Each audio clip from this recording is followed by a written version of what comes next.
आज गांव लंढोरा टिकरौल के बीच में यहाँ पर उपस्थित सभी हमारे बड़े बुजुर्ग भाई, आप सभी को सबसे पहले नमस्कार, अस्सलाम वालेकुम, जय भीम। मैं आप सभी का धन्यवाद देना चाहती हूँ कि इतना सुंदर कार्यक्रम का आज आपने आयोजन किया। खास तौर पर राम कुमार जी जो हमारे अध्यक्ष भी हैं, अजब सिंह प्रधान जी, इंद्राज सिंह जी, सोनू भाई जी, अजीत सिंह जी, प्रताप सिंह जी, अब्बास भाई, ठाकुर चरण सिंह जी, राजेंद्र मेंबर जी और अशोक अंकल जी, गोलू भैया, विश्वास प्रधान जी और जितने भी जिम्मेदार लोग यहाँ पर मौजूद हैं, आप सभी का बहुत बहुत शुक्रिया, धन्यवाद कि आज जिस अवसर पे आप और हम यहाँ इकट्ठा हुए हैं। आज हमारे संविधान के रचयिता भारत रत्न डॉक्टर भीमराव अंबेडकर जी की 134वीं जयंती है और ये इतना खुशी का दिन है, ये किसी भी त्योहार से कम नहीं है, क्योंकि वे ऐसे महापुरुष थे जिन्होंने सिर्फ एक समाज के लिए नहीं बल्कि सभी के अधिकारों की लड़ाई लड़ी और लड़ाई लड़ने के बाद हम सब के अधिकारों को एक किताब में संजोकर एक सौगात के रूप में हमें आज दे दिया है संविधान के रूप में। ये हमारा सुरक्षा कवच है जिसे हम संविधान कहते हैं। अगर आपके और हमारे अधिकार हैं, चाहे वो किसी भी समाज का व्यक्ति हो, किसी भी धर्म का व्यक्ति हो, तो हमें वो संविधान से ही मिले हैं और इन अधिकारों के ही बलबूते आप और हम बराबरी में हैं,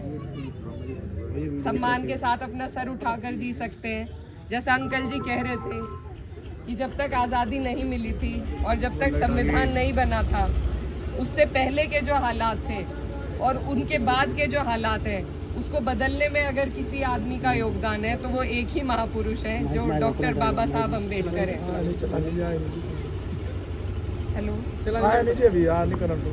शुभ दिन है, एक त्योहार से कम नहीं है और आज हमें सीख लेने की ज़रूरत है कि जैसे उन्होंने सिर्फ अपनी शिक्षा के माध्यम से, सिर्फ अपनी काबिलियत के माध्यम से एक अकेले व्यक्ति ने पूरे समाज को, हमारे देश के हर वर्ग को एक साथ लाकर खड़ा किया, उन्हें वो ताकतें दी जो बाहर देश में मिल रही थी, हमारे देश में नहीं थी। तो शिक्षा कितनी महत्वपूर्ण है ये आप समझ सकते हैं और आज का दिन हमारे लिए कितना ज़रूरी है ये भी समझ सकते हैं। मैं बस यही कहना चाहती हूँ कि बाबा साहब ने ये भी कहा था कि संविधान कोई भी चाहे कितना भी अच्छा हो, अगर उसे चलाने वाले अच्छे नहीं है तो वह संविधान अच्छा नहीं चलेगा, और अगर संविधान कितना भी बुरा हो लेकिन उसे चलाने वाले अगर अच्छे हैं तो वह संविधान अपने लोगों के लिए वो कर जाएगा जो आप और हम कल्पना नहीं कर सकते। तो इसलिए इसके साथ साथ हमें ये भी देखना है कि संविधान की जो उसूल है, जो नियम है,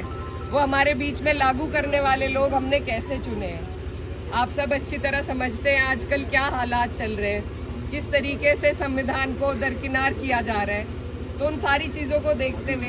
संविधान के अधिकारों को और संविधान की सुरक्षा भी आज आपके और हमारे कांधों पर है। तो बस मैं ज़्यादा कुछ ना कहते हुए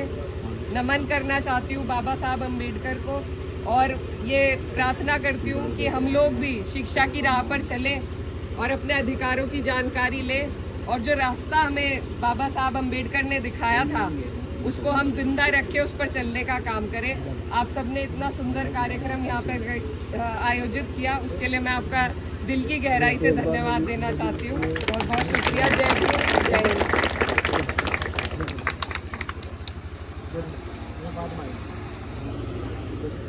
हो गया।